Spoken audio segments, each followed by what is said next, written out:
Hi, it's Steve. Today we'd like to show you how to replace the leveling leg on your washer. It's a really easy repair. Let me show you how we do it. Now to do this repair, we will need to lay the washer on its back. So we're going to begin by disconnecting the inlet fill hoses. Be sure to turn the water off first. Remove the drain hose from the outlet.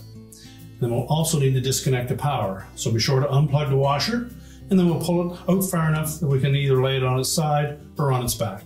Now with the washer safely on its back, we can then remove the defective leveling leg.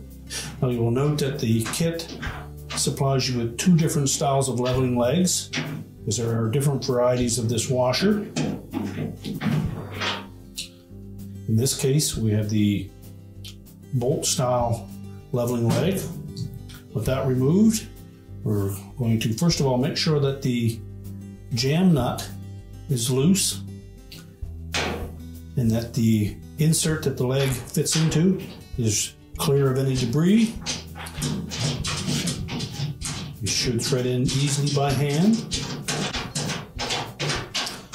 So we'll turn it into approximately where the original one was. Once we've placed the washer back into position, we'll level it up and then we'll adjust that jam nut to hold the leg in place. If your washer used the plastic type leveling leg, again, we simply need to unthread the old one. If it broke off, you can unthread from the top side of the leg, remove it and discard it. Again, make sure that the area that the leg threads into is not damaged. Thread the new one into place. And to do that, you'll probably want to use a large pair of channel lock style pliers that you can get a good grip on the edge of that leveling leg.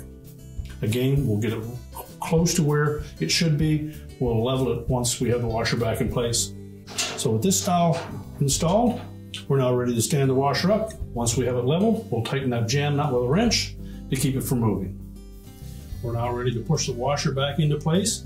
We'll reconnect our fill hoses, turn on the water and check for leaks, reconnect the drain hose, reconnect the power, and your repair is complete.